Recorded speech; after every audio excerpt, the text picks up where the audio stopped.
ভুতু rate your outfit. জামাটা দিদি কিনেছে, নিশ্চয়ই ভালোই হবে, জানি না কত দাম, আমি জানি না। এটাও দিদি কেনা, এটা তো আগের দিনে বলেইছিলাম, বার্থডে গিফট দিদি দিয়েছে। এটা আমি কিনেছি নিজে প্ল্যানেট মার্কেট থেকে 30 টাকায়।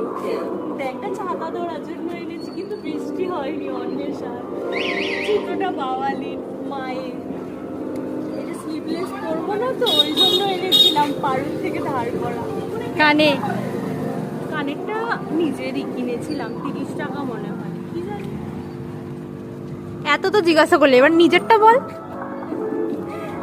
যে আমার ড্রেস, জামাটা গিফটেড, প্যান্টটা গিফটেড, এটা গিফটেড, এটা লোকের, এটাও রুমমেটের বাওয়ালি, এটা এটা পারুল, এটা গিফটেড। জুতোটা আমার নিজের কেনা, কত দাম মনে নেই, এটা নিজের ওই 30 টাকায় প্ল্যানেটে কেনা।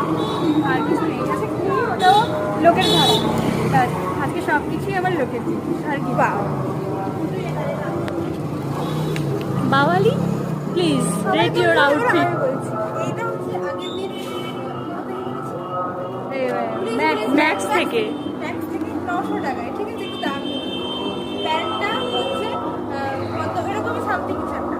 জুতোটা জুডিও, ঠিক আছে, এটা হচ্ছে প্ল্যানেট থেকে 300 টাকা, এটা মেলা থেকে 60 টাকা, এটা হলো কিছু একটা, এটা হচ্ছে গিফটেড, এটা আমার কেনা। আজকে আমি একটাই গিফটেড করেছি।